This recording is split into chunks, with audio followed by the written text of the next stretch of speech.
itu yang memframing kejadian peristiwa soal ketidakadilan di MK, dinasti politik dan segala macamnya adalah saya sederhana melihatnya di politik sederhana saja.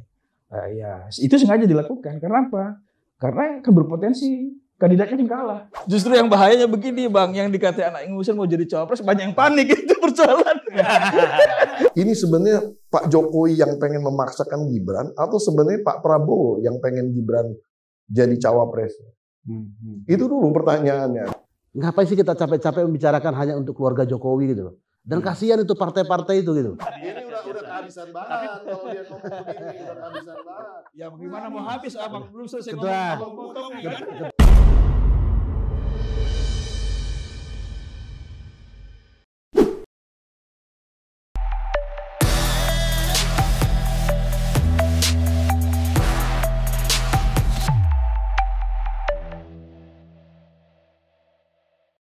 Kawan Akurat, kita bertemu lagi dalam program Akurat Talk, Kena Tuh Barang.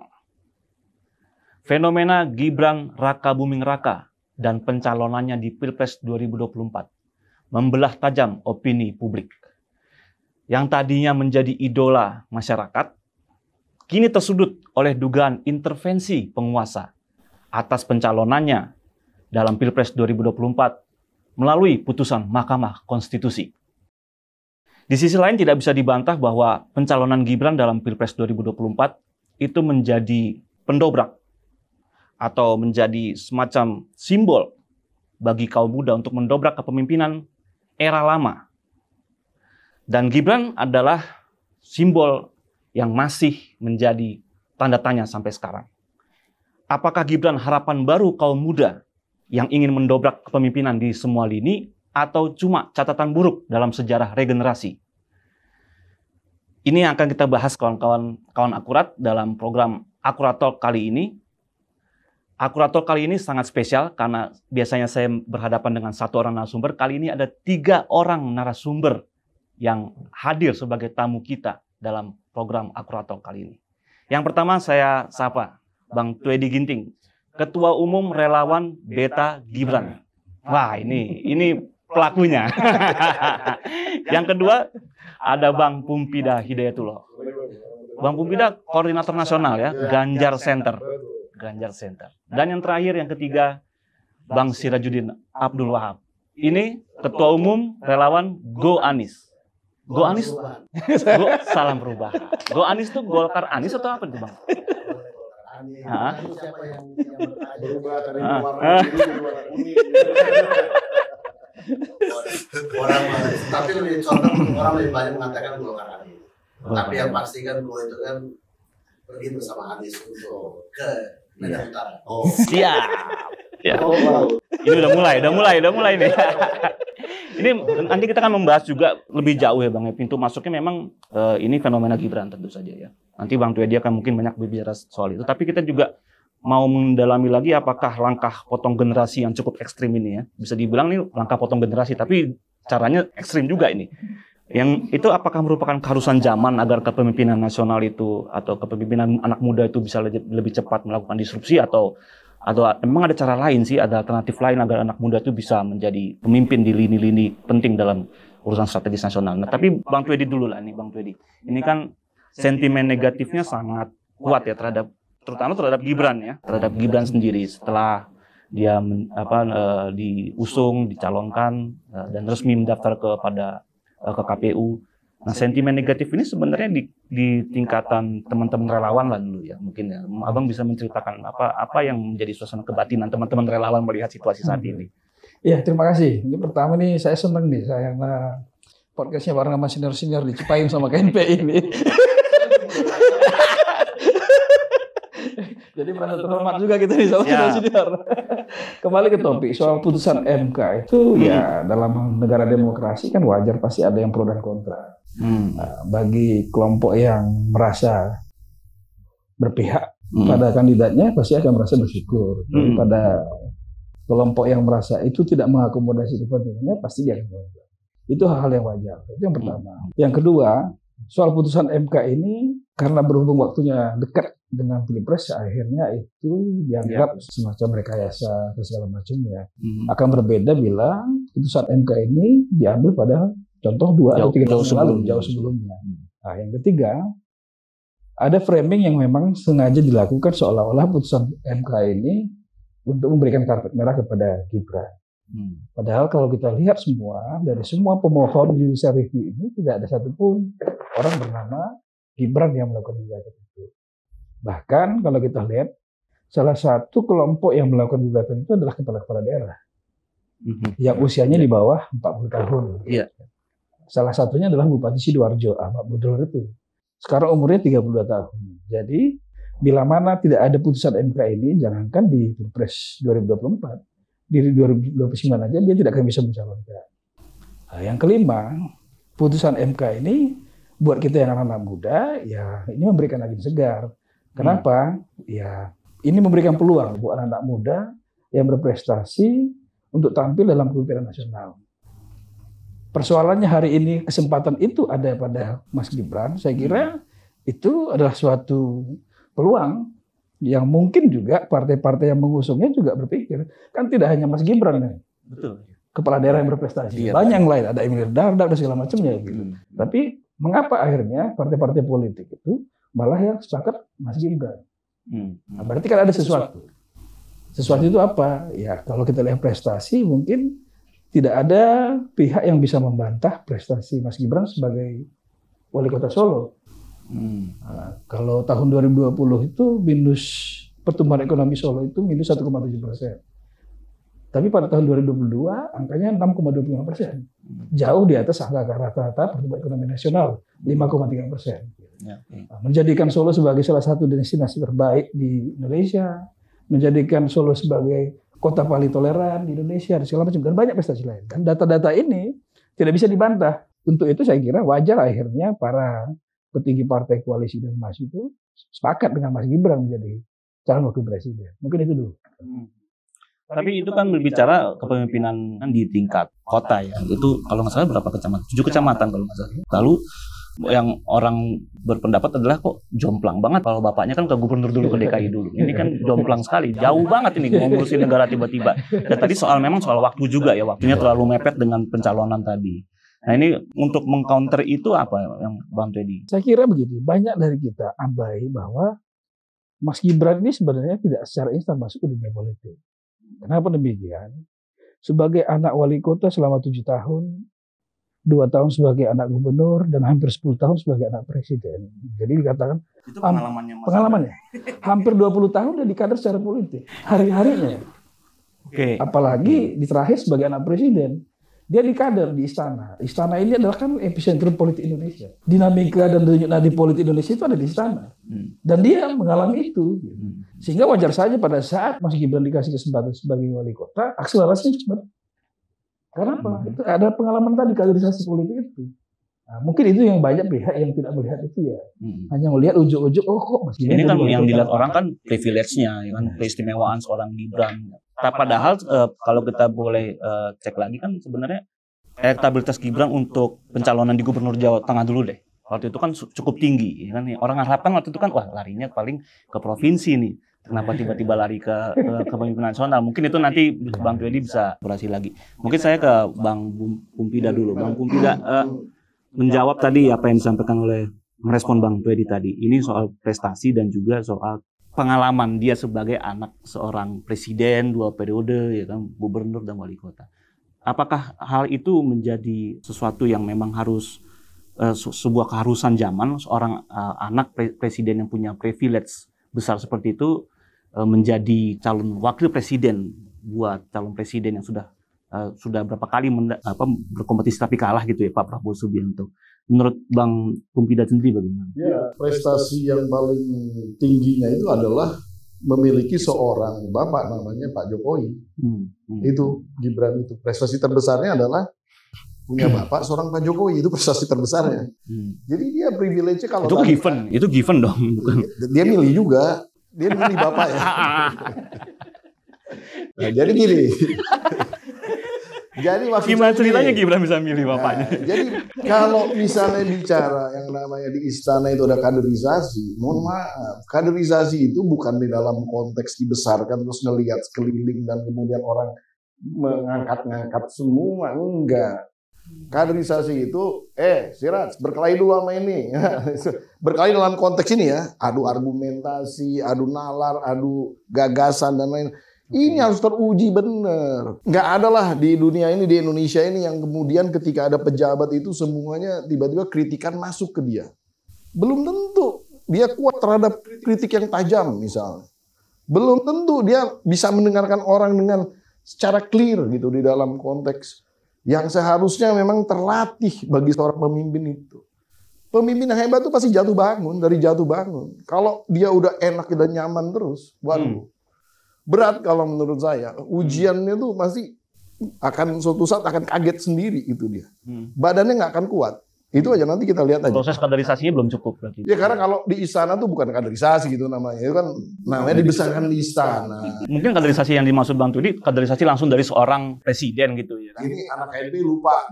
Kalau di KNP kayak gimana berkelahinya? Kayak gini ya, betul. Nah, gitu aja. Artinya kalau kita nggak berproses, nggak pernah istilah berdebat di dalam konteks yang istilahnya, ayo kita ngadu gagasan, ngadu ideologi, ngadu macam-macam. Kita nggak akan terlatih. Nah, terus kemudian tadi orang-orang di sana itu pasti semua ngangkat, nggak ada yang berani ngeritik apapun, nggak akan ada yang berani. Padahal di dalam dunia politik itu kita harus paling yang harus diajarkan itu kuat terhadap kritik dan bagaimana kemudian melaksanakan perbaikan dalam konteks kritik tadi gitu.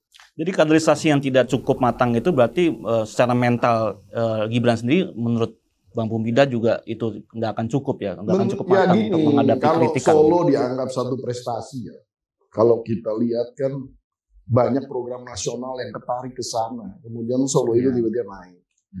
Oke, angkanya tidak bisa diperdebatkan, saya setuju. Tapi kita juga lihat bahwa privilege-nya juga tidak bisa diperdebatkan juga gitu di situ kan. Jadi ya kalau saya pintar memilih bapak gitu ya, pasti saya juga bisa seperti itu gitu. Apalagi pintar memilih paman gitu kan, kira-kira seperti itu kan. Oke, Bang Citras, kita bicara soal keberpihakan atau kebutuhan Indonesia akan kepemimpinan anak muda gitu. Menurut Bang Citras sendiri, ini mungkin dari personal dulu ya, walaupun mewakili relawan dari masing-masing paslon, tapi menurut Bang Citras sendiri melihat kebutuhan Indonesia akan anak muda, ya kan ini keberpihakan kita nih kepada regenerasi kepemimpinan. Terusnya munculnya Gibran itu bisa menjadi daya gedor nggak untuk menjadi pendobrak gitu? Ya kalau kita bicara tentang anak muda, regenerasi dan segala macam, Gibran itu bukan contoh sebagai sebuah anak muda yang baik. Kalau bicara tentang indikatornya apa? Ya kan? Jadi harusnya contoh yang baik itu adalah anak muda yang memiliki prestasi melalui sebuah proses yang banyak. Saya gitu. Kalau kita bicara tentang Gibran menjadi wali kota, itu akhir-akhir ini kan 2-3 minggu terakhir ternyata kalau kita tahu kan gitu, di ruang publik bagaimana sejarah Gibran menjadi wali kota. Dibuka sendiri oleh PDIP ya kan. Ternyata bapaknya juga yang datang minta ke anaknya. Itu kan bukan sebuah prestasi kan. Nah terus yang kedua, ya, walaupun misalnya Pak Jokowi sendiri mengatakan bahwa ini bukan oligarki, tapi ini adalah rakyat yang memilih, bukan dipilih oleh Pak pemimpin dan segala macam elit partai, tapi dipilih oleh rakyat. Ya betul, yang dipilih oleh rakyat. Tapi yang kita lihat itu adalah proses dari perjalanan Gibran itu sendiri, ya, sehingga sampai kepada menjadi calon wakil presiden. Kan seperti itu. Nah, kalau misalnya teman-teman yang di Prabowo atau di Gibran menjual tentang kepemimpinan muda, menjual tentang regenerasi dan segala macam, ya, saya rasa ya, dan saya tanya juga ke anak-anak generasi Z, mana kita turun berinteraksi, berkomunikasi. Misalnya kita tanya, kalian mau terwakili nggak? Misalnya Gibran mengatakan bahwa di Gibran itu ada representasi kelompok muda. Ya hampir banyak mengatakan kami tidak merasa representasi dari kemudaannya Gibran itu. Gitu. Karena tadi itu ya kan. Jadi karena segimanapun membangun kemasan terhadap Gibran itu, ya tetap Gibran itu adalah anaknya Jokowi. Jadi itu bukan cara anak muda kalau seperti itu. Anak muda itu kan butuh proses. Jadi kematangan orang dalam berpolitik dan segala macam itu tidak instan seperti itu. Saya contoh adiknya, misalnya Kaisang memimpin PSI. Hari Sabtu dikasih kartu anggota, ya kan? Di hari Senin dilantik menjadi ketua umum. Jadi itu cara-cara yang mungkin di abad-abad ke-18, abad-abad ke-17 itu. Cara-cara penunjukan seperti itu. Jadi cara-cara tua kan? Bukan cara-cara muda. Cuma cara-cara muda. Jadi cara-cara di abad-abad ke-8 itu. Ya. Inilah yang perlu kita lihat dalam konteks Gibran. Ya. Makanya sebenarnya agak malas kita membicara tentang Gibran itu karena tidak ada menjadi sebuah contoh yang baik di dalam demokrasi. Sesungguhnya kalau kita bicara ansi Gibrannya tidak ada suatu hal yang membuat kita wow gitu. Tapi butuh berapa lama sih prosesnya orang anak muda untuk menjadi matang? Karena kan gini, ketika prosesnya terlalu lama, nanti ketika dia mengambil alih kepemimpinan, udah tua-tua juga dong nantinya. Konteks muda itu bukan tentang bicara tentang ideologi manusia, manusia, tapi muda itu adalah muda dengan cara. Terus kita lihat Gus Imin itu orang muda, siapa yang bilang mereka tua kan begitu. Oleh karena itu, ya bagi kita, ya, kan kita bisa lihat, misalnya putusan MK. Seperti yang tadi dikatakan oleh Bung Freddy, atau juga yang mengajukan gugatan ke MK itu ya sedikitnya tidak pernah ada pertautan antara dengan Gibran. Memang benar ya kan. Toh akhirnya ya kan para hakim ya kan setelah putusan itu kan akhirnya dibongkar juga ya kan ketahuan seperti apa pertama dan segala macam gitu. Nah itulah yang membuat publik hari ini menjadi heboh dengan hal-hal seperti itu. Nah, bagi kami ya kan, ya, yang pertama tadi ya Gibran tidak mewakili anak muda yang selama ini dijual, dikelai dan segala macam, karena bukan contoh yang baik. Terus yang kedua dalam konteks pemilu 2024, yang paling penting bagi kita adalah ya kan kita mengajak pada anak muda, ya kan mengajak pada generasi Z atau generasi milenial yang kalau dipresentasikan dalam angka itu 56% pemilih itu ya 56% dari pemilih yang ada nanti di 2024. Ya, bagi kita adalah bagaimana kita menghadirkan kepemimpinan yang memang kompatibel terhadap tuntutan zaman hari ini. Itu yang paling penting. Terlepas daripada usia dan segala macam. Nah, karena kita di Amin ya kan memang tidak berminat untuk masuk di dalam polemik-polemik yang sudah terjadi. Kecuali nanti ada putusan dari MK ya kan, dari MK itu ya kan, yang nanti seperti apa kita tunggu nanti tanggal 7 ya, seperti apa ini putusan. Tapi artinya itu sudah menjadi sebuah putusan. Prabowo Gibran sudah mendaftar menjadi peserta pemilu ya nanti tinggal nunggu tinggal nunggu nanti November ya kan. Ya paling mudah saja ya kan nanti kita kalahkan di pemilu Pak Masubuari dan artinya disitulah kita menguji ya kan apakah klaim terhadap ini bicara masalah alternatif tadi. Masalah alternatifnya apa selain dia anak muda ya kan yang punya privilege yang pernah memimpin sebuah kota kecil, terusnya punya prestasi profilnya tinggi, tapi kan itu kan jadi terkesan basi ya ketika dihadapkan kepada masyarakat ya, karena kemasan utamanya dia adalah anak presiden tadi, punya keistimewaan. Kemasan alternatif apa, Bang Dedi? Mungkin yang bisa menjadi ditawarkan kepada masyarakat melihat sisi lain dari Gibran itu. Saya kira soal privilege itu tidak hanya Mas Gibran yang mendapatkan. Tanpa bermaksud ini membandingkan secara langsung ya. Kalau yang berkaitan dengan Pak Jokowi selaku presiden itu kan ada kepala daerah lain juga yang punya privilege sama. Contohnya Bobi, wali kota Medan. Privilege-nya sama. Tapi dua contoh ini kan sudah membuktikan sebenarnya yang sudah mengalami kaderisasi politik panjang dengan yang tidak itu kan jelas hasilnya. Ya, okay. Dan semua masyarakat bisa membandingkan mana kemajuan dicapai oleh di Solo dan di Medan. Saya sebagai warga Medan, saya tahu persis bagaimana kondisi Medan. Jauh sekali dibandingkan kota Solo. Itu yang pertama. Yang kedua, soal tadi Bang Pubina sampaikan soal dinamika ya. Memang banyak tidak halayak umum yang tidak tahu bagaimana dinamika yang dialami oleh Mas Gibran ini selama menjadi wali kota Solo. Saya mungkin cerita sedikit saja, satu contoh kasus. Di tahun pertamanya Mas Gibran memimpin Solo itu dia hampir mau didemo secara besar-besaran oleh para aktivis. Mulai dari aktivis paling muda sampai yang paling sudah di dalam court. Gitu. Nah, tapi yang menariknya adalah karena merasa persepsi mereka soal kebijakan pembangunan itu tidak sesuai. Sehingga dikritik besar-besaran. Yang menarik adalah Mas Gibran justru memfasilitasi pertemuan. Masing-masing kelompok memberikan data dan persepsinya masing-masing. Tapi di akhir malah Mas Gibran itu melengkapi data-data yang dipaparkan oleh para aktivis tadi. Dan memberikan strategi kebijakan sampai operasionalisasi. Dan clear. Dan semua para aktivis itu menerima itu. Itu salah satu contoh bagaimana kematangan Mas Gibran yang telah mengalami kaderisasi politik itu dalam melakukan penanganan terhadap perbedaan. Nah, contoh ketegasan kepemimpinannya, pada saat ada pungli di Solo, contohnya, langsung itu dipecat. Dan yang menariknya uang pungli itu langsung dikembalikan langsung oleh Mas Gibran ke korbannya. Ya banyak kepala daerah yang jauh usianya lebih tua dari Mas Gibran, belum tentu melakukan itu. Nah, maksud saya adalah manifestasi kebijakan dan perilaku Mas Gibran sebagai kepala daerah itu sudah mencerminkan kematangan. Meskipun ada privilege, tapi kan ada juga yang mendapatkan privilege tidak sebaik Mas Gibran.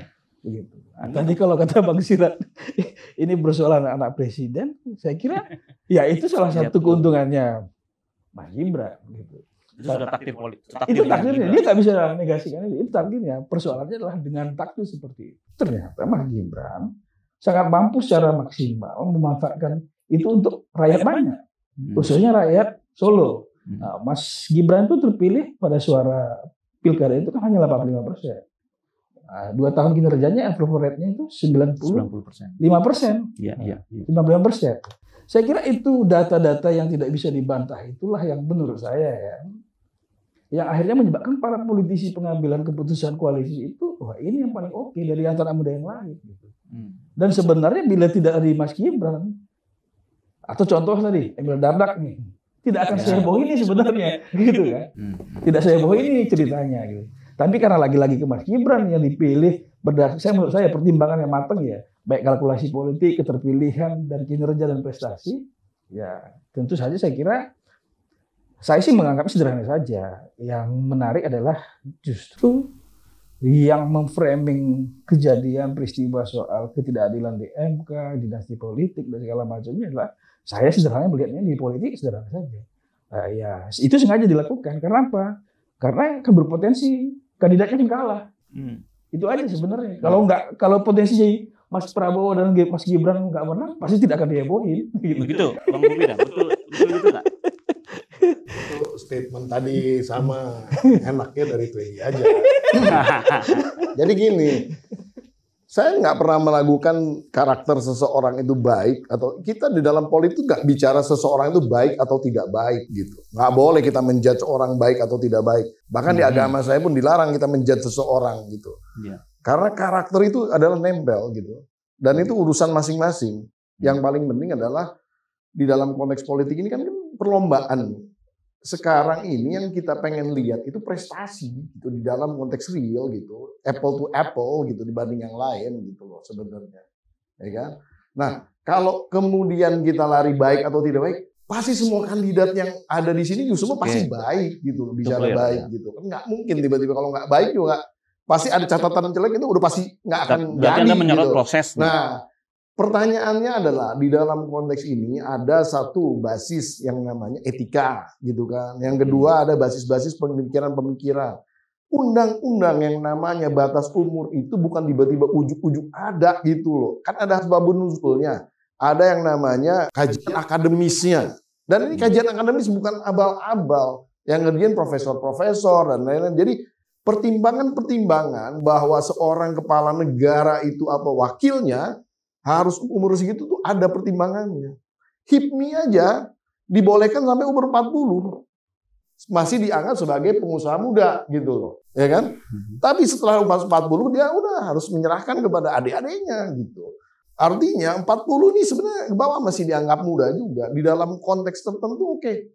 mereka silahkan aja berkelompok di dalam konteks itu. Dan sebenarnya kalau misalnya mau kita bicara privilege ya, kita sebenarnya ngelihatnya begini sebenarnya.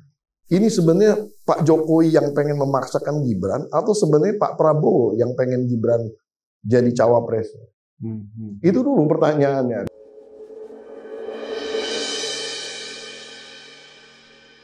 Dari mana nama Gibran itu? Gitu. Nah, kan awal-awalnya semua kita tahu gitu kan. Nggak pernah ada wacana sampai seorang Prabowo itu mendatangi Gibran di Solo. Muncul wacana itu kan. Kira-kira kenapa? Kira-kira kenapa harus bawa Gibran? Jadi kalau dibilang bahwa rakyat bereaksi dikarenakan ini yang ngolah nih orang-orang yang mau kalah. Dengerin dulu saya bilang. Ini sebenarnya ada orang yang udah stuck, elektabilitasnya nggak bisa naik lagi, perlu booster. Dia berharap dengan membawa seorang yang punya privilege ini, dia bisa naik. Tapi kita lihat aja kan, kita belum lihat nih. Survei-survei berikutnya kan belum lihat animonya seperti apa. Tapi kalau saya boleh cerita di dalam konteks analisa internal kita, sebenarnya nggak terlalu signifikan juga. Misalnya katakanlah, minta maaf nih, saya nggak nuduh. Mau berbuat curang, nggak akan nuduh. Saya nggak nuduh nih sama sekali. Tapi istilah kalau mau berbuat curang pun juga susah kok. Sekarang udah sangat terbuka, sudah transparan. Kalau mau berbuat curang itu paling 5% lah. Naikin ininya, nambah elektabilitasnya. Tapi kan ini kan karena apa namanya? Yang namanya semua nih, lembaga-lembaga survei bilang bahwa Pak Jokowi itu punya 15% untuk endorsement. Ya kan, Pak Jokowi ini punya 15% buat endorse calon dan dia akan bisa dapat tambahan 15% kan itu sebenarnya. Makanya kandidat ini ngejar terus gitu loh. Sehingga pakai anaknya ini kan gitu sebenarnya. Tujuannya di situ ngejar yang 15%-nya. Karena dia cuma main di situ. Kalau kan ini kan strategi buat menang toh. Karena dia tahu dia udah stuck gitu loh. Dia udah stuck di sini gitu. Nah, pertanyaannya, apakah 15% ini bisa ditempelin ke sini? Mohon maaf, bagi kandidat yang sudah stuck, tidak ada ruang geraknya, ini nggak akan berhasil. Catat omongan saya sekarang. Nah, saya nggak mau taruhan, saya nggak suka taruhan karena emang nggak boleh kita bertaruh. Kuping gitu ya. Saya nggak usah taruhan ketua, traktir kita aja. Oh, gitu. Nah. Jadi kalau saya kalah, traktir juga nggak boleh. Pokoknya nanti habisin traktir aja gitu. Lebih enak gitu kan? Iya. Nah, lebih ikhlas. Jadi kembali ke dalam pokok permasalahannya, kita lihat di situ sebenarnya. Kenapa kemudian kayak, ya mohon maaf nih, partai-partai lain yang besar-besar ini kok tiba-tiba jadi nyerah begini. Karena memang muncul satu basis pemikiran bahwa kandidat ini dikonsepkan dengan paket ini menjadi bisa potensi menang. Belum tentu menang nih. Kan ini diuji gitu. Namanya ini exercise politik, boleh-boleh saja. Nah, saya ngelihatnya selama etikanya itu oke, saya nggak pernah persoalan sih sebenarnya. Tapi yang agak mengganggu bagi saya itu adalah basis-basis etika itu agak sedikit di-bypass. Kenapa? Kritik kan udah banyak. Pemimpin yang bagus itu pasti nih bisa mendengar dan tahu bagaimana menerima kritik. Ya kan? Kalau orang sudah dikritik, sudah nggak bisa dengar, malah terus jalan terus semaunya dia. Mohon maaf nih, ini udah agak bahaya dikit. Ini udah hasad kalau dalam bahasa Islam ini, hasad. Ya, istilahnya nanti sebentar lagi udah disungkurin aja gitu, udah nasibnya udah nggak tahu kemana, kira-kira gitulah. Nah, saya sih nggak mau mendahului apa-apa dan saya tidak mau menjadi hakim di dalam konteks ini. Tapi saya ngelihat narasi yang terjadi itu ya seperti itu gitu. Karena kalau kita bicara etika ya, saya kemarin kebetulan minggu lalu nih ada tukang jahit saya datang ke rumah. Tukang jahit saya ini orang apolitis, namanya juga Pak Tirto. Dia datang mengukur saya, Pak, rusak Pak demokrasi kita, Pak. Rusak Pak demokrasi kita. Karena dia tahu saya orang politik gitu. Maksudnya apa nih saya bilang gitu. Ya ini kan dipaksain, Pak. Anak presiden jadi cawapres. Kan gitu. Ngomongnya gitu aja simpel. Tapi itu di level grassroots. Saya nggak kondisikan dia. Tiba-tiba dia sambil ngukur badan saya untuk buat baju itu. Tiba-tiba seperti itu. Kemarin saya jalan lagi. Kebetulan orang ini kan. Orang Jawa, nama taksinya tuh namanya Wardoyo. Saya jahilin. Wah, Pak Wardoyo ini orang Sunda nih, saya bilang gitu. Oh enggak Pak, saya dari Solo. Wah ini pendukung Gibran nih, saya bilang gitu. Jawabannya, wah enggak Pak, saya enggak dukung Gibran Pak, ini terlalu dipaksakan Pak. Jawaban-jawaban itu menurut saya kalau kita kemana-mana pasti akan sama suaranya. Kenapa?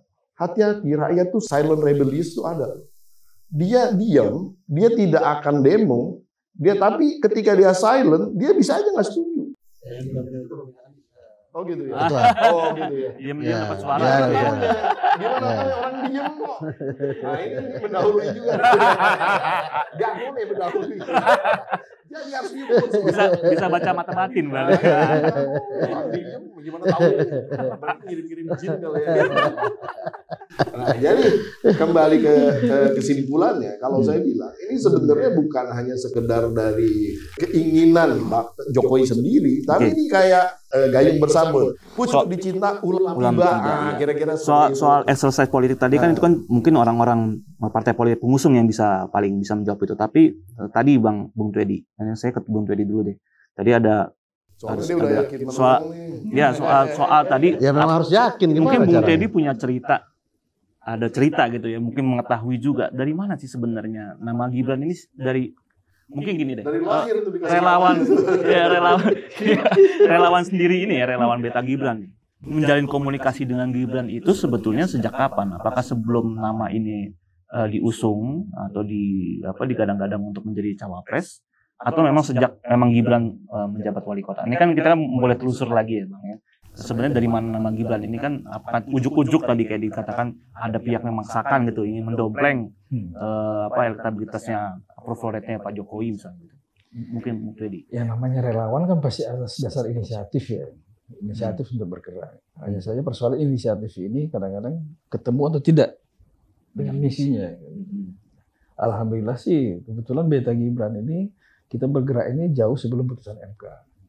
Ada 11 relawan Gibran di seluruh Indonesia ini yang sudah bergerak jauh sebelum putusan MK.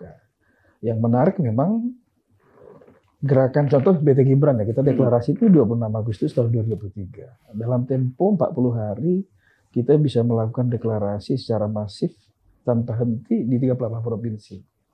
Ini mengindikasikan bahwa sambutan dari Sabang sampai Merauke, dari Miangas sampai Pulau Rote itu terhadap Mas Gibran itu luar biasa. Tapi sebelumnya Beta Gibran ini memang relawan-relawan Gibran juga yang sebelumnya. Enggak. Kita sebenarnya terpatinya begini, ada omongan politisi senior yang membuli lah ya, membuli anak-anak muda, anak ingusan, belum cukup umur gitu ya. Itu pemicunya. Tergerak juga kita ya, kita kan anak muda sekarang ini kan menyikapi. Emang masih kerasa ingusan gitu? Hah? Emang masih kerasa ingusan kan enggak juga kan? Justru mana rasa ingusan. Anak muda tuh nggak boleh sensi. Justru yang bahayanya begini Bang, yang dikata anak ingusan mau jadi cawapres banyak yang panik itu persoalan. Sekarang ini jangan disalahkan.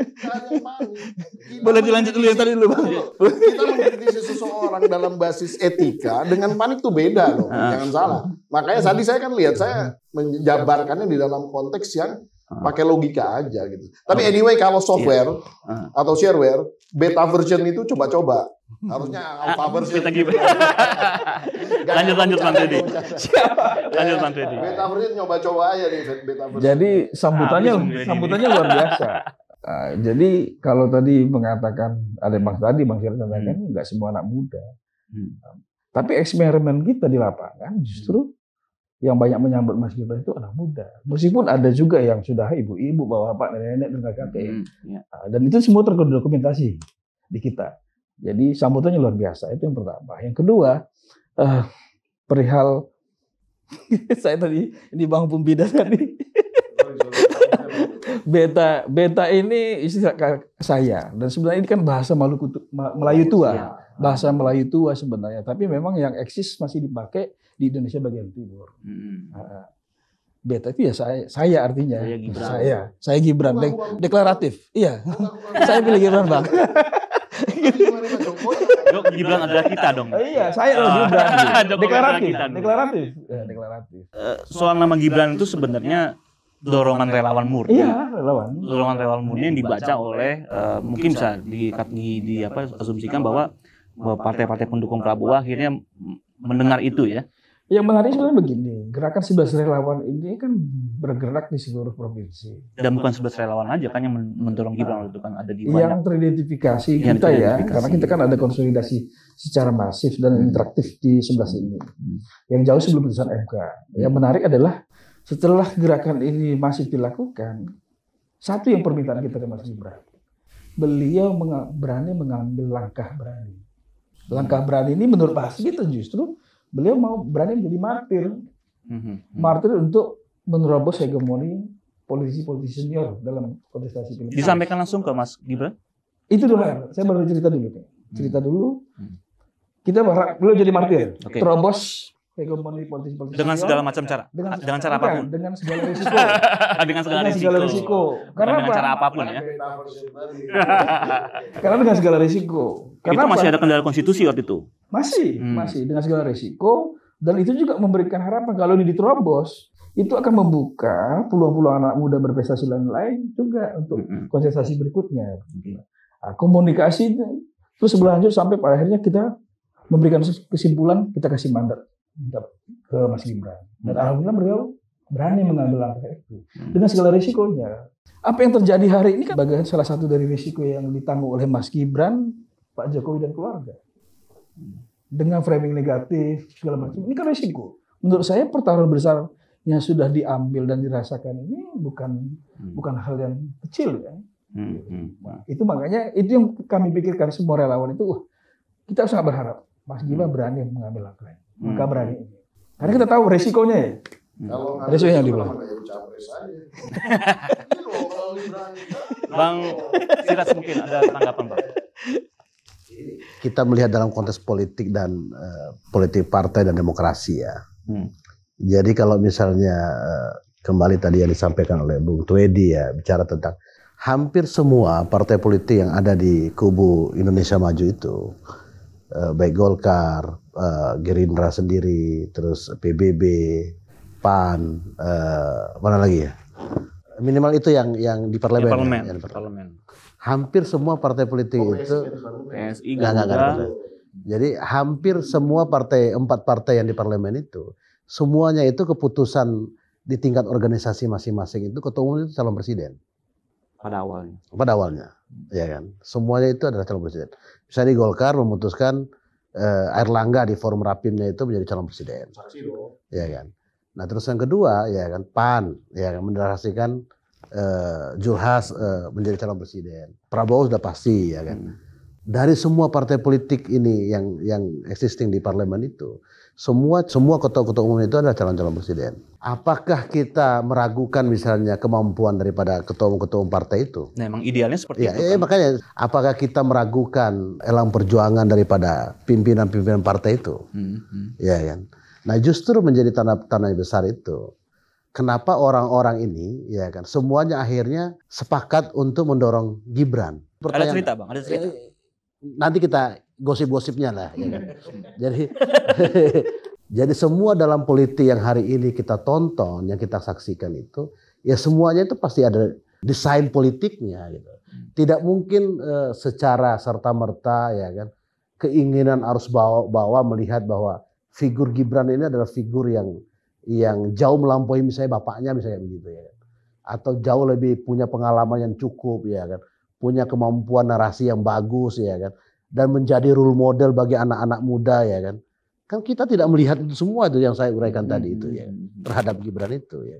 Ansi kita lihat Gibran adalah anaknya Jokowi. Ya kan. Dan fakta di PDIP sendiri yang membongkarnya ya kan. Bahwa menjadi gubernur pun menjadi wali kota pun ya kan.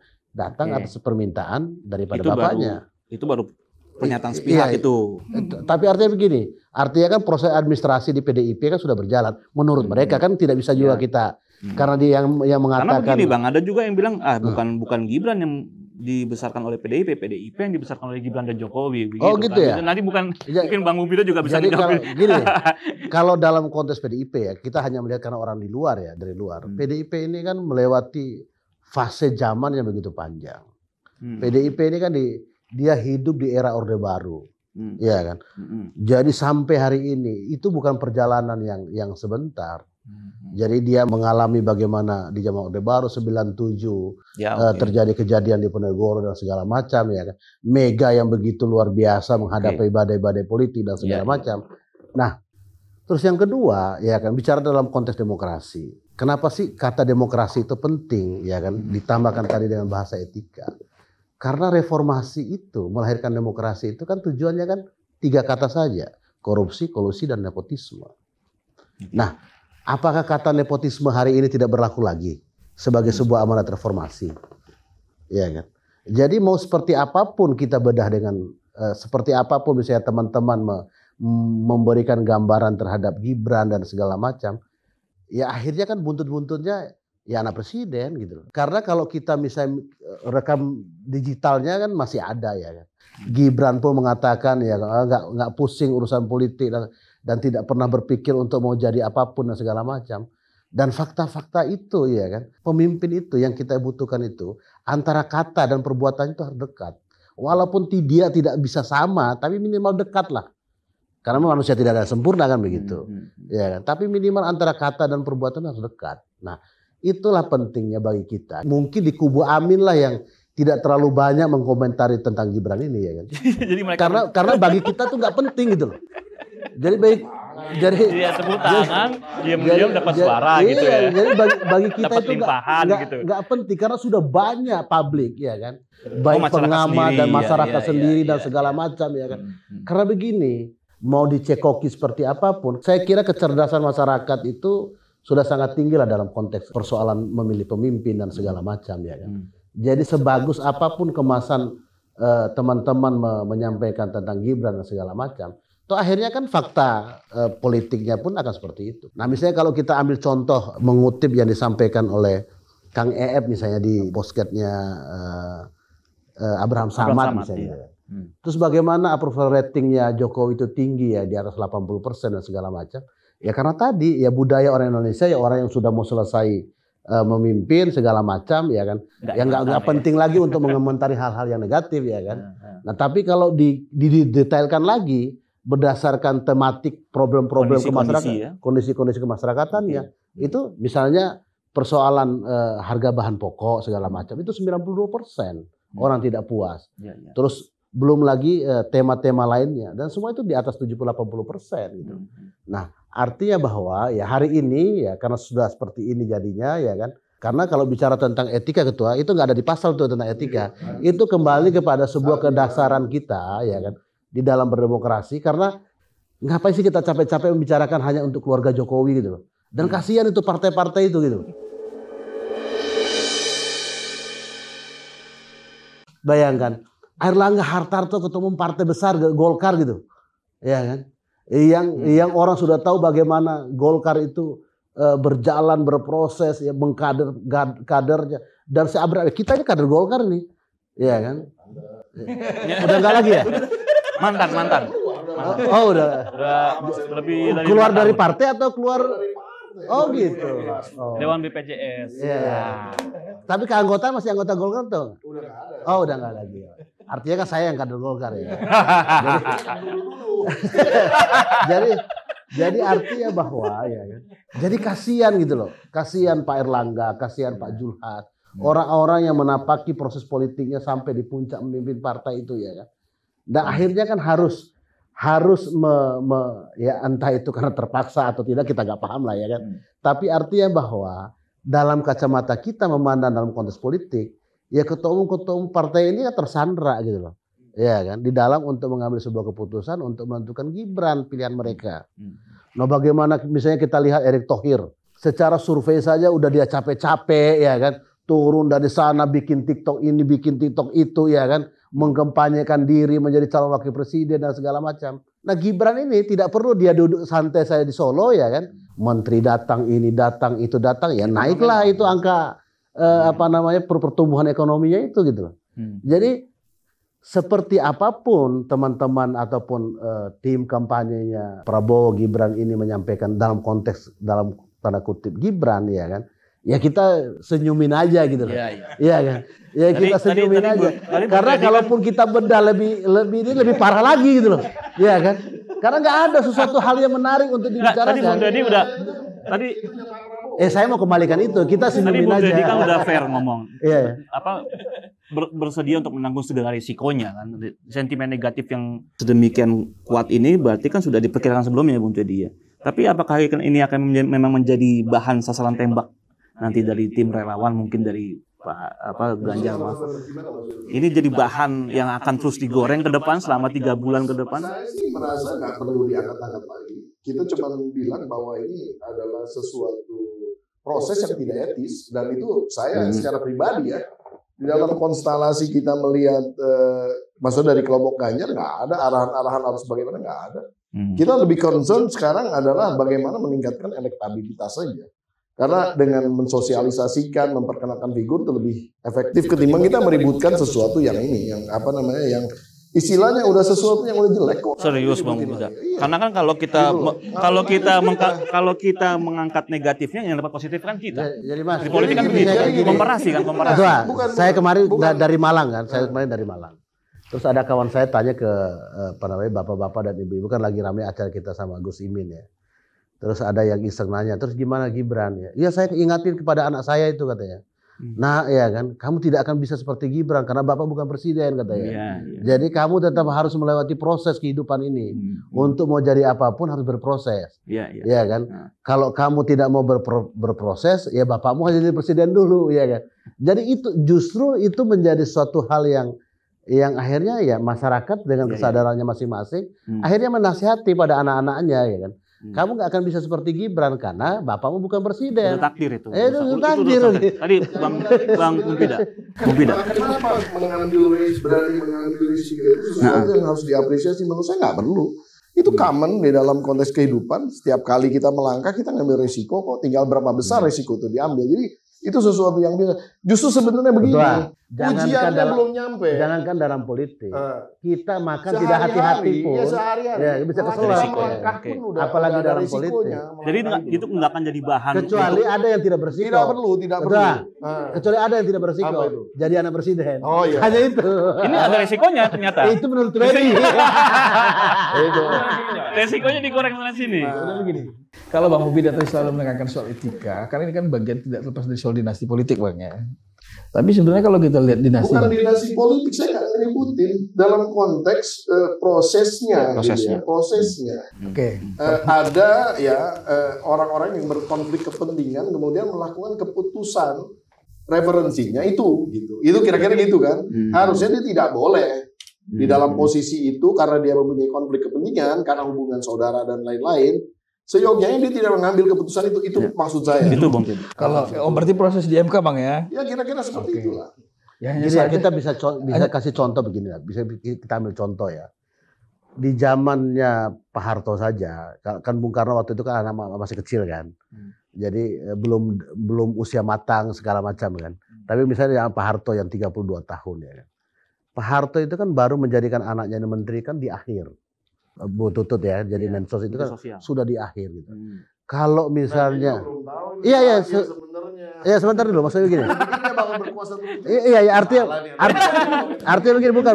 Maksudnya artinya begini. Kalau dia mau selama 32 tahun itu, ya kan, dia memimpin. Mungkin di periode ketiga dia 15 tahun jadi presiden, dia bisa katrol anaknya untuk jadi apapun gitu. Nah, poinnya justru kebalik. Artinya gini, Soeharto aja udah lama, kemudian dia jatuh ujungnya gitu loh. Dia mau saya mau ke sana, menuju ke sana. Kira-kira gitu. Menuju ke sana. Lanjutin. Jadi artinya yang 30 kader Golkar. Jadi 32 tahun memimpin Republik Indonesia ya kan. Jadi dia tidak lakukan misalnya di periode ketiga atau periode keempat ya kan. Beliau menjadi presiden untuk mengkontrol anaknya ya. Nah, tapi di saat di ujung ya kan menjadikan anak jadi mensos akhirnya jatuh. Itu maksud saya ujungnya ke sana gitu loh. Ya kan. Nah, artinya begini. Dan begitu misalnya kita lihat di zaman SBY misalnya gitu kan. SBY 10 tahun. Ya kan.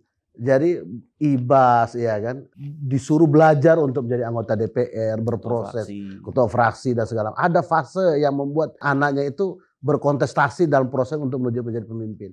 Terus AHY ya kan, ya tidak juga serta-merta ya kan, akhirnya kan disuruh mundur untuk menjadi pemimpin partai.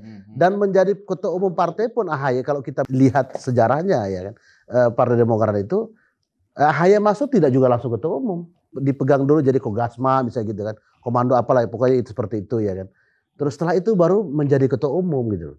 Jadi semuanya itu diajarkan bagaimana proses dalam berdemokrasi ini, dan di situ ada etika di dalamnya gitu.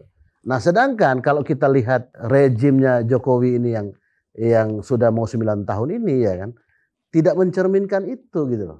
Ya sudah 9 tahun ya, jadi tidak mencerminkan itu gitu. Nah itulah yang maksudnya kita membeda apapun Gibran, ya saya hanya bisa mengatakan ya Gibran lah presiden, itu aja. Nggak ada hal yang lain yang menarik untuk kan kita bedah gitu. Begitu urgenkah Gibran itu didorong untuk menjadi pemimpin nasional gitu? Apa sih masalahnya yang dilihat oleh teman-teman di Barisan? Ini sebenarnya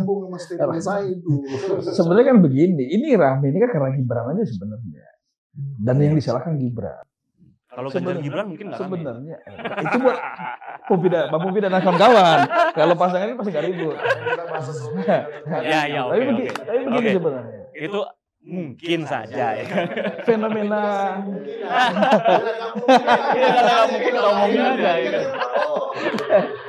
Tapi sebenarnya begini, fenomena Mas Gibran, Mas Anies, Mas Ganjar ini sebenarnya ada kesamaan. Tadi Bang Sira sangat contohkan. Kenapa ketua umum partai politik yang sudah melalui proses yang panjang dan segala macamnya tidak mendapatkan tempat dalam kontestasi? Berarti kan ada suatu sistem politik kita yang sebenarnya bermasalah. Jangan sampai nanti karena ketidaksempurnaan sistem politik kita, akhirnya kita menyalahkan figur-figur yang mendapat kesempatan itu. Kan nggak fair juga. Nggak fair. Gitu. Harusnya kenapa tadinya kayak Erlangga, Julhas, kayak gitu. Kan dari semua ini yang ikut kontestasi ini kan hanya 2 orang ketua partai. Hanya Prabowo dan Muhammad Iskandar. Yang lainnya bukan. Berarti kan ada sistem politik kita yang bermasalah, khususnya terkait dengan partai politik. Kaderisasinya, artikulasinya, komunikasinya. Berarti itu yang dilihat oleh teman-teman relawan, masyarakat biasa jelata ini ya. Karena ada yang salah dengan kaderisasi, kita harus mempercepat gitu. Ada boosting. Jangan sampai nanti karena ada kekurangan di sistem politik kita, khususnya di partai-partai politik, kita salahkan, kita timpakan kepada figur-figur yang akhirnya mendapatkan kesempatan di dalam sistem yang tidak sempurna itu. Kan nggak fair. Nggak fair dong. Apalagi tadi bicara soal etika, Bang. Bukan kalau bicara politik ada nggak fair mah, itu saya rasa. Boleh dilanjut dulu, Bang.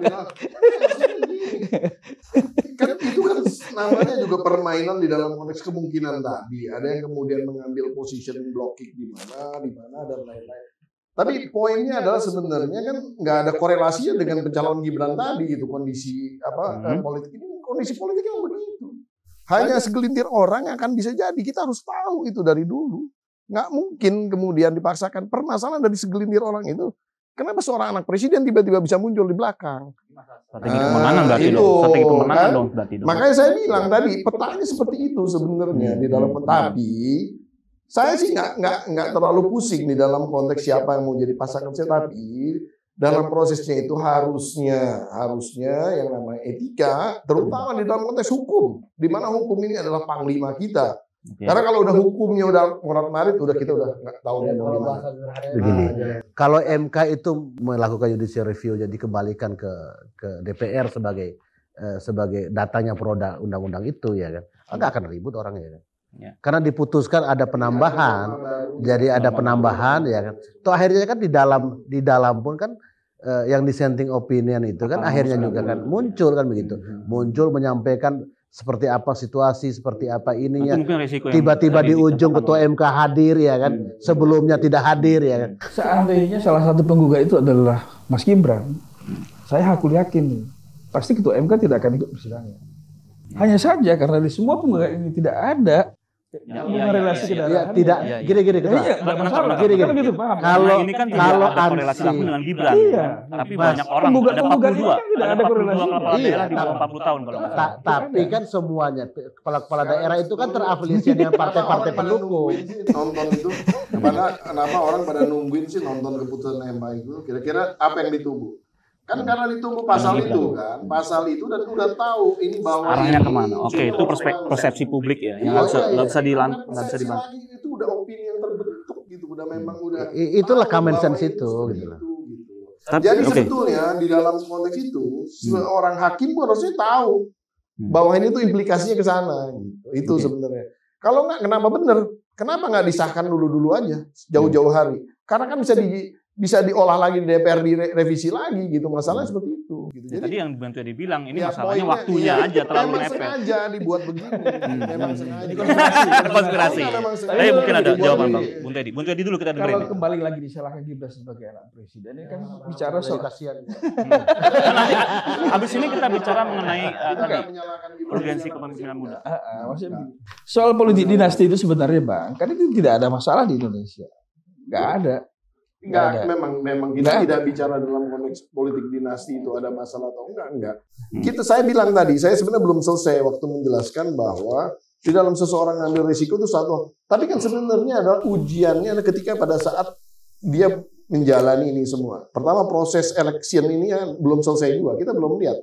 Kita belum lihat nanti kapasitasnya dia kayak gimana, menyampaikan gagasan-gagasan. Ya kalau kemarin dikasih contekan-contekan begitu sih, semua juga orang bisa gitu ya. Sorry aja ya, saya sih maksud saya mau kan bicaranya. Mampu tidak punya preferensi kan. Semua orang juga kalau pakai namanya istilahnya teleprompter atau contekan-contekan kayak begitu kelihatannya keren, tapi sebenarnya nyontek gitu kan. Nah, coba belajar lebih canggih lagi gitu kan. Betul. Ada yang menarik. Saya koreksi itu. Bukan nyontek. Dia menjadi PR dari bapaknya. Program bapaknya. Karena suatu hal yang sudah ada. Tapi nggak semua Bang. Poinnya adalah ini ujiannya belum selesai. Jadi kita lihat aja nanti di ujiannya adalah pertama di election ini. Yang kedua, katakanlah menang. Ini juga belum selesai juga. Tantangannya menjadi wapres itu emang ringan. Bukannya paling gampang jadi wapres katanya. Kata siapa? Tanya Pak JK gimana perannya kalau mau ya. Itu Pak JK. itu beda. Ya bukan. Tanya Bung Hatta kalau masih ada gitu kan. Ya, artinya sebenarnya tergantung dari roles yang dibicarakan. Seorang LB Johnson ya, Lyndon B. Johnson itu adalah wakilnya Kennedy. Wakilnya Kennedy sebelum Kennedy ditembak. Ya. Apa yang dia bilang? Dia ketika diajak oleh Kennedy untuk running bareng-bareng, apa mau? Johnson itu lebih tua daripada Kennedy. Kennedy muda, seger. Johnson ini udah senior. Dia bilang, teman-temannya nggak pada setuju, lu ngapain lu berpasangan sama anak kecil, katanya. Nggak, tapi dia senang sama ide-idenya. Dan jangan salah, lu jadi wapres tuh lu jadi ban serep, kata teman-temannya gitu juga.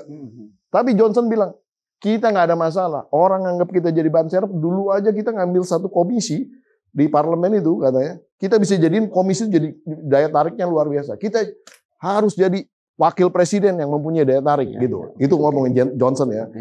Apa yang terjadi? Setiap hari Johnson itu duduk ya, sore-sore itu nungguin Kennedy di kantornya untuk kemudian diskusi. Segala kebijakannya Kennedy itu selalu di-challenge oleh si Johnson ini. Bilalah Kennedy meninggal. Apa yang terjadi? Dia jadi presiden. Ketika dia jadi presiden, semua kebijakan Kennedy yang dia challenge itu dia jalanin semuanya. Nah, poinnya adalah nggak gampang ini peran role yang presiden ini. Wapres juga nggak gampang gitu. Kita bicara banyak hal ya. Nah, kalau kemudian ya seseorang yang, mohon maaf ya, ini kan yang namanya pemilu itu menurut saya adalah dari rakyat, oleh rakyat, untuk rakyat gitu. Bukan dari elit, oleh rakyat, untuk elit. Bukan seperti itu. Jadi kita pasti rakyat berpikir adalah dalam konteks basis ya rumah-rumah adat, rumah-rumah pedesaan, bukan dalam konteks menara-menara tinggi. Jadi rakyat akan melihat siapa yang tinggal di menara tinggi, siapa yang asal usulnya dari menara tinggi, gitu ya. Tapi dia akan melihat nanti yang akan dipilih adalah orang-orang yang asal usulnya dari rakyat biasa. Coba aja percaya sama saya. Jokowi terpilih karena apa? Karena dia dari rakyat biasa. Beda dengan Gibran. Gitu loh. Nggak bisa disamain. Anak rakyat biasa juga, Bang. Nggak bisa dong Gibran. Tadinya rakyat biasa. Ini udah kehabisan bahan kalau dia ngomong begini, udah kehabisan bahan. Ya bagaimana mau habis Abang belum selesai Ketua. potong Oke, Bang. Bung Teddy dulu. Kita mau bicara soal ujiannya belum selesai. Jadi kalau kita berdebat di sini, kemudian kita mengkritisi terlalu jauh, menurut saya belum selesai. Jadi maksud saya ini kan aja. sentimen negatif ini kan sudah begitu kuat nih Bung Teddy ini. Ya kan tentunya ini apakah ini akan menjadi faktor terbesar untuk pemenangan Gibran bersama Prabowo tentunya ya? Tentunya iya dong. Tapi alhamdulillah tadi kan Bang Pupida bilang menang dan akan kalau jadi wapres. Kalau menang. Kan iya kan? Coba diputar ulang. Putar ulang. Enggak, maksudnya dari barisan relawan dari barisan relawan Gibran sendiri seberapa yakin? Seberapa yakin sih pembuktian Gibran? Sejauh mana Gibran akan membuktikan dirinya bahwa dia memang layak? Terlepas dari segala proses yang melanggar etika tadi Bang Pupida bilang atau enggak proses kaderisasi yang tidak tuntas ya dikatakan Bang. Apa yang disampaikan soal etika, soal kaderisasi itu sangat mudah untuk didebat balik sebenarnya. Tadi saya sudah cerita kan soal etika. Ya. Penggugatnya nggak ada hubungan dengan ketua MK kok. Kan gitu. Jangan dulu dipotong Pak. Bisa lanjut nggak? Tunggu Bang Pupida. Ya, lanjut Bang. Gitu kan. Nah, itu persoalannya kalau soal etika dan segala macamnya. Yang kedua, banyak orang sangat menyaksikan kapasitas dan kapabilitas Mas Gibran. Karena apa? Sebelum penetapan beliau sebagai cawapres itu kan beliau cenderung pada saat diwawancara kan beliau kan cenderung gaya anak milenial ya, pasif, cuek segala macamnya. Tapi apapun yang terjadi di GBK kemarin, terlepas tadi versi tadi, tapi pidato pertama itu meruntuhkan sebagian banyak orang. Dan akan ada pidato-pidato selanjutnya. Akan banyak. Persoalan itu trik, ada itu bagian dari anak muda. Ya, gimmick anak muda. Nanti kita lihat di debat presiden. Iya maksudnya itu. Ya, terus yang ketiga, kalau tadi Bang Siro bilang ya jubirnya presiden, karena apa? Kesempurnaan dan kesuksesan program Pak Jokowi kan memang niatnya kan untuk dilanjutkan. Jadi wajar saja dilanjutkan dan untuk menyempurnakan apa yang ada. Tidak akan mungkin itu berbeda drastis seperti yang diusung sama Bang Sirat kan, karena memang mau berubah kan begitu kan. Kalau ini kan mau melanjutkan kesempurnaannya. Jadi wajar aja ada mirip-miripnya dengan yang sudah dilakukan oleh pemerintah sebelumnya. Karena memang niatnya adalah melanjutkan. Karena apa? Yang terpenting hari ini dalam pemerintahan Pak Jokowi ini kan ada dua hal sebenarnya. Tunggu Bang. Pakailah Bang, kan daftarnya kan juga bareng-bareng Bang. Karena sudah dibilang di Senayan, Pak Prabowo ya kan, nggak usah khawatir lagi saya ada di sini katanya. Lanjut. Ya, dua poin sebenarnya yang menarik di pemerintahan Pak Jokowi hari ini. Pertama apa? Itu soal kesuksesannya, kebijakan pemerintahannya. Yang kedua kan situasi yang kondusif pasca Pilpres yang lalu. Berarti kan ada proses rekonsiliasi. Dua hal ini sebenarnya Prabowo Gibran ini juga simbol rekonsiliasi. Simbol keduanya, simbol legasi dan simbol persatuan. Yang paling representatif itu berarti anaknya yang harusnya melanjutkan gitu. Anaknya. Dan rekonsiliasi itu disimbolkan oleh persatuan Prabowo dengan Gibran. Dua ini yang nilai-nilai ini harusnya perlu dilanjutkan kalau memang.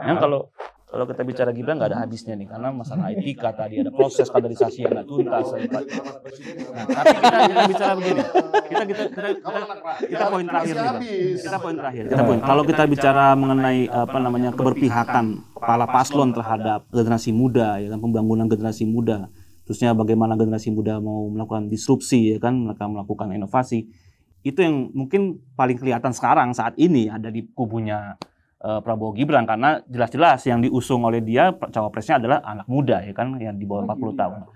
Maksud saya dari Bang Pupida sendiri dan Bang Sirat sendiri, nanti ada pertanyaan seperti itu. Dari pasangannya Ganjar Mahfud gitu ya. Sejauh mana sih kebutuhan bangsa Indonesia ini akan peran pemuda itu? Jadi perspektifnya bagaimana? Ya, disrupsi itu tidak di dalam konteks muda. Disrupsi itu adalah membuat satu tatanan baru di dalam konteks cara berpikir dan cara kebiasaan kita menjalankan kehidupan. That's disrupsi. Jadi sebenarnya nggak ada hubungan sama muda atau tua. Pak Mahfud dalam umur seperti itu, dia sangat aktif kok di dalam konteks sosmednya dan lain-lain. Dia sangat melek terhadap teknologi, jadi nggak ada masalah sama sekali. Poinnya adalah, pertanyaannya adalah sekarang disrupsi seperti apa sih yang kita cari ini di negara ini? Disrupsi yang dalam konteks digitalisasi apa yang kita mau cari seperti ini? Ya kan, karena sebenarnya di dalam tatanan yang dibangun di dalam kemajuan digitalisasi ini banyak eksesnya. Eksesnya berupa apa? Berupa korban-korban pinjol. Korban-korban pinjol itu siapa? Pasti orang-orang miskin. Orang-orang kaya nggak mungkin dia minjem. Pasti orang-orang. Nah ini harus menyelesaikan. Yang kedua, digitalisasi juga menimbulkan ekses lain. Prostitusi online, itu gila itu. 91 triliun per tahun itu nilainya. Transaksi yang terjadi di prostitusi online. Ini eksesnya siapa korbannya? Pasti orang-orang kecil lagi. Dan ini adalah milenial. Jadi kalau kita bicara anak muda, milenial, persoalannya sama dengan orang tuanya. Nggak semuanya kaya. Bagian terbesarnya juga masih pada miskin. Masih perlu kerja, masih perlu macam-macam di dalam konteks membangun kesejahteraan. Masalahnya, isu yang paling penting sekarang adalah basis penegakan hukum yang kemudian bisa menciptakan yang namanya keadilan sosial bagi seluruh rakyat Indonesia. Ya, siapa yang bisa menjalin ini? Bukan menara-menara tinggi tadi. Bukan orang-orang yang hidup di menara-menara tinggi tadi. Tapi harus ada orang-orang yang memang dari bawah. Orang-orang yang memang dari basisnya rakyat biasa. Dia tahu rasanya susah. Dia tahu rasanya perih. Dia tahu rasanya berkeringat. Dia tahu rasanya capek. Dia tahu rasanya sakit dan lain-lain. Nangis itu udah biasa. Nah, orang yang akan begini akan berpihak kepada rakyat. Dan insya Allah ini akan... Itu aneh banget itu. Loh enggak lah. Anies itu elit. Iya, 5 tahun memimpin Keluarganya. DKI. Imin juga elit. Yang cuma Nanti dari Bang rakyat Silat bisa biasa menjawab. itu cuma Ganjar Mahfud. Oke, lanjut. DPR, Bang Silat, silakan. Silakan, Bang Silat. rakyat biasa. Silakan, Bang Jadi Silat. gini, Keberpihakan pasangan Amin oh terhadap kalau bicara tentang kemajuan keberpihakan pasangan Amin ini adalah pasangan duit tunggal yang klop. Karena dua-duanya memiliki background aktivis. Ya kan? Jadi melalui fase pergerakan yang panjang. Jadi Mas Anies bisa menjadi gubernur itu tidak serta-merta dia terpilih begitu saja ya kan, tapi melalui fase yang panjang dari aktivis HMI ya tumbuh berkembang sekolah ya kan, ke Amerika balik mendirikan Indonesia Mengajar menjadi rektor paling muda di zamannya ya kan. Nah begitupun Gus Imin ya kan, menjadi aktivis, ketua umum PMII dan segala macam. Nah itu artinya bahwa mereka melewati fase itu dengan sempurna. Jadi dua duit tunggal ini memahami bagaimana sebuah proses dan bagaimana memahami proteksi ataupun keinginan daripada anak-anak muda. Terus yang kedua, dalam konteks Mas Anies memimpin DKI Jakarta dari 2017 sampai dengan 2022 dan hampir semua kebijakan-kebijakan yang dilakukan oleh Mas Amin itu keberpihakan itu bisa dilihat keberpihakan terhadap orang-orang muda. Dan yang paling penting lagi adalah muda ini tidak hanya kita lihat secara biologis ya, secara dalam konteks usia, tapi cara-cara kemudaan itu yang paling penting. Nah kalau misalnya kita melihat di Gibran itu bukan cara-cara muda, itu cara-cara tua itu. Oke. Ya kan. Makanya seperti yang saya katakan tadi ya kan. Kalau kita di Amin ini mungkin yang paling sedikit mengomentari tentang Gibran. Ya karena memang bagi kita udah nggak penting lagi membicarakan Gibran kan begitu. Karena bagi kita adalah kita fokus ya kan meyakinkan kepada rakyat bahwa di 2024 itu ya kita wujudkan perubahan. Gini, visi besarnya Amin itu ya sama persis dengan apa menjadi visi bangsa ya kan di dalam pembukaan Undang-Undang Dasar itu ya kan, mencerdaskan kehidupan bangsa ya kan, mewujudkan keadilan, mewujudkan kesejahteraan dan segala macam itu menjadi tujuan utamanya. Nah, cuman cara-caranya itu yang cara-cara muda itu gitu. Kalau misalnya kita lihat ya Mas Anies memimpin DKI Jakarta, kita hitung saja kita mengalami sebuah ujian yang tidak hanya dialami oleh Indonesia ya kan, dialami oleh dunia kan begitu tentang virus COVID-19 misalnya gitu kan. Yang paling cepat merespon daripada karena memang lokusnya itu ada di Jakarta kan begitu. Jadi kita bisa lihat bagaimana Mas Anies melakukan langkah-langkahnya itu selalu memasukkan, menginput ilmu pengetahuan menjadi instrumen utama di dalam mengambil keputusan. Nah itulah cara-cara muda itu gitu. Nah oleh karena itu ya kan kami memiliki keyakinan ya kan 2024 nanti ya kan Amin akan memimpin perubahan. Siap. Dan akan menunjukkan bagaimana keberpihakan terhadap generasi muda itu. Oke, sebagai penutup Bung Freddy. Anak selain yang jual kemudaannya Gibran, apa yang mau dijual kepada anak-anak muda gitu? Program apa keberpihakan seperti apa sih yang mau diusung oleh pasangan Prabowo Gibran? Pertama ini 56% loh pemilih. Pertama mungkin begini. pemilu 2024 itu pemilunya anak muda. Karena mayoritas pemilihnya adalah anak muda. Sehingga harus ada keterwakilan anak muda tampil dalam kontestasi pilpres ini. Dalam hal ini adalah Mas Gibran. Itu yang pertama. Yang kedua, dan anak muda yang tampil dalam kontestasi pilpres ini kan bukan tanpa prestasi juga. Ya. Kebetulan Mas Gibran punya prestasi yang tidak bisa dibantah oleh banyak orang. Untuk itu mengapa akhirnya beliau dipilih oleh para pimpinan. Yang ketiga, jalan yang dipilih oleh Mas Gibran, Mas Ganjar, sama Mas Anies ini kan sebenarnya sama. Kenapa sama? Dalam sistem elektoral kita yang seperti hari ini kan semuanya kan bergantung pada survei. Survei tinggi itulah akhirnya yang menyebabkan para petinggi partai itu akhirnya mengambil keputusan mendorong seseorang. Sehingga ketua umum tidak maju. Gitu. Persoalannya hari ini dari ketiga figur yang sebenarnya dipilih ini dan ditetapkan ini karena berdasarkan hasil survei, Mas Anies, Mas Ganjar, dan Mas Gibran kan sama nih karena hasil survei kan. Nah, persoalannya hari ini nih yang ditimpa dengan isu negatif ini kan hanya Mas Gibran. Ya harusnya kan baik Mas Ganjar maupun Mas Anies harus terima kasih nih kesalahannya ditimpa ke Mas Gibran sendiri. Karena ini karena korban survei dari sistem elektoral hari ini. Jadi harus berterima kasih kalau menurut saya. Yang terakhir dari saya aku yakin ya bahwa dalam situasi tantangan geopolitik internasional dan dinamika domestik dan bonus demografi ke depan bahwa yang paling tepat untuk menjawab itu adalah pasangan Pak Prabowo dan Mas Gibran. Pilihan inilah yang paling tepat untuk kita pilih dalam rangka menyosong Indonesia Emas di tahun 2045. Begitu, Bang. Kawan Akurat, demikian dulu episode kita kali ini. Terima kasih Bang Twedi, Bang Pumpida, Bang Siraj sudah hadir dalam studio kita, di studio kita dalam program Akurat Talk. Kita akan bertemu lagi dalam episode berikutnya.